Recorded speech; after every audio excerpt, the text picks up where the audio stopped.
Berbagai peristiwa unik, menarik hingga tragedi terjadi selama sepekan ini. Rangkaian peristiwa tersebut kami rangkum dalam segmen On This Week malam ini.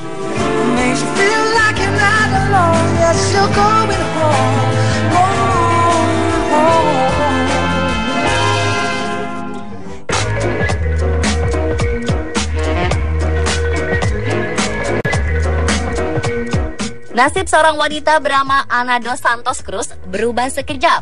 Ana yang sehari-harinya menjadi pemulung, memilah sampah, kini menjadi model iklan. Ibu muda cantik itu menekuni aktivitas yang memulung sekitar 10 jam per hari di pembuangan sampah di Barretos, São Paulo, Brazil. Ia tak memiliki pilihan lain. Suaminya dibui karena kasus narkoba. Suatu hari, ketika tengah memulung, Ana yang memiliki putra berusia 3 tahun menemukan secarik cek di dalam amplop di sebuah tas plastik. Cek itu senilai 52.000 pound sterling atau sekitar 1 miliar rupiah yang sesungguhnya ditujukan untuk rumah sakit kanker di Barretos. Entah mengapa cek itu terbuang.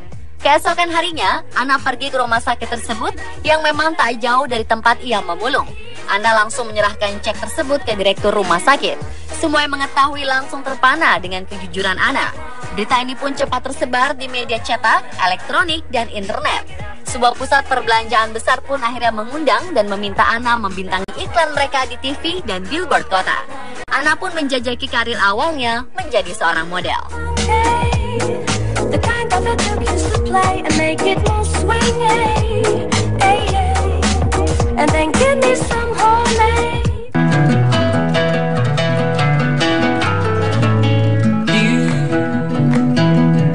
Mendengar kata wawancara, yang pertama terlintas pastilah urusan wawancara pekerjaan.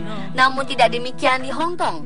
Wawancara dilakukan para balita berusia 2 dan 3 tahun.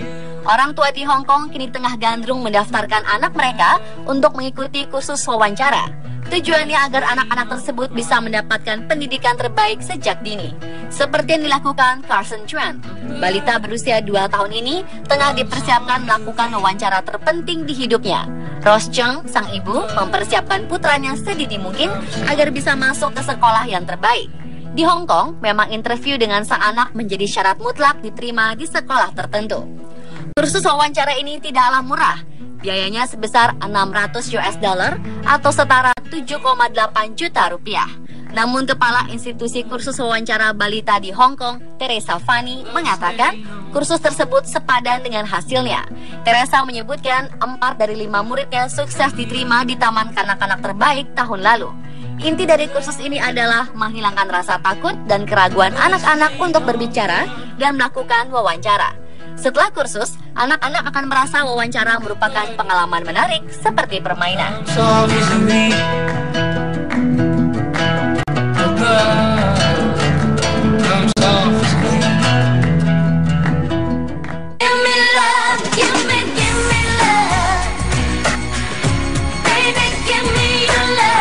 Su Jingjing, wanita berusia 30 tahun asal Hubei, Tiongkok, memiliki kepercayaan diri yang cukup tinggi.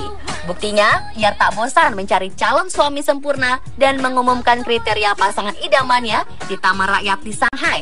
Begini kira-kira terjemahan lowongan suami yang ia tunjukkan di keramaian pusat bisnis dan finansial di Tiongkok ini. Standar untuk calon pasanganku adalah yang mesti tinggal di pusat kota Shanghai.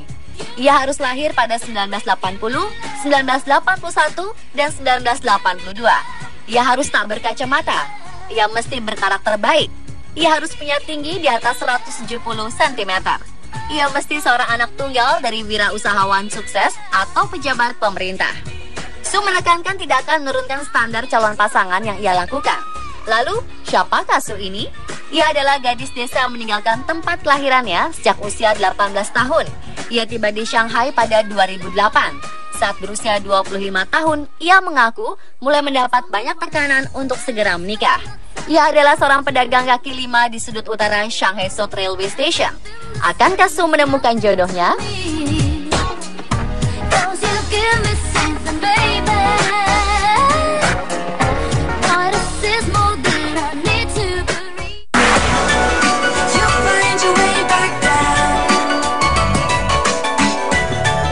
Now Selain terkenal sebagai tempat yang indah dan romantis, Menara Eiffel di Paris juga dikenal banyak copet atau pencuri.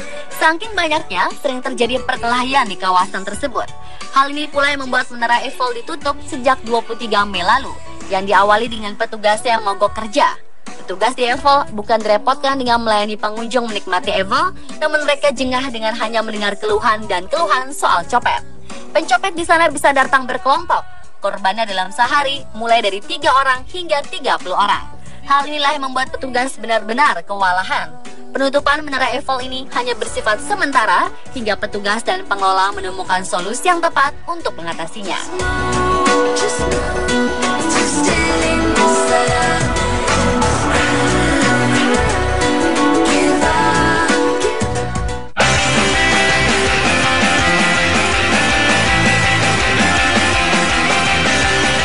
Warga RT 38 dan RW 39, Kelurahan Warung Boto, Kecamatan Umbul Harjo, Kota Yogyakarta, membuat tempe sepanjang 100 meter dalam rangka meramaikan lomba pola hidup bersih dan sehat tingkat Kota Yogyakarta.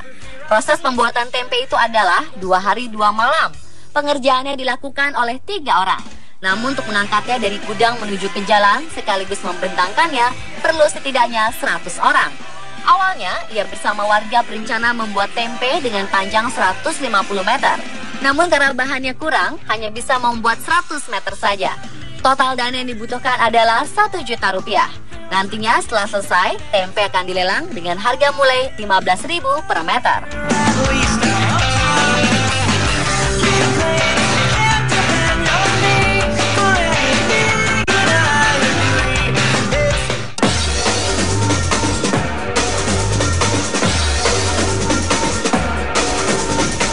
Beberapa petugas pemadam kebakaran di Cina dipecat karena berfoto selfie. Masalahnya mereka sempat-sempatnya berfoto saat sedang menjalankan tugasnya menyelamatkan warga. Departemen Pemadam Kebakaran setempat menyatakan 2 personel jatuhi sanksi pemecatan, sementara itu 1 lainnya diberi peringatan atas insiden ini. Sanksi tersebut dijatuhkan setelah ketiga petugas pemadam diketahui berfoto selfie selama upaya pencarian seorang anak hilang setelah hujan deras di Provinsi Yunnan. Foto selfie ketiga petugas pemadam itu diunggah secara online dan menuai tanggapan beragam hingga akhirnya berujung pemecatan. Demam foto selfie akhir-akhir ini banyak yang berujung insiden dan kecaman karena dilakukan pada waktu dan tempat yang tidak tepat.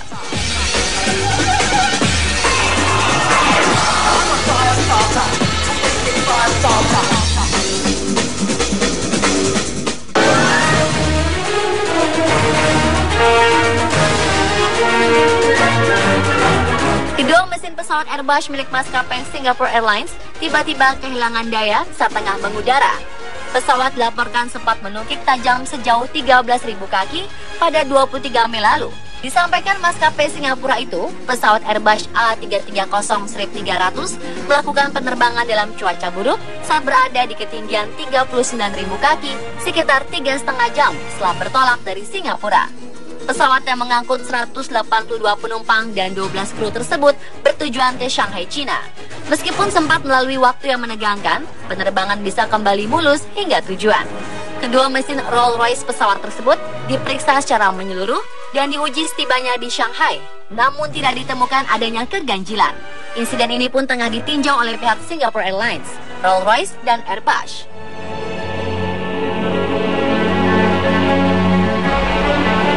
Pemirsa, itulah On This Week versi On The Spot.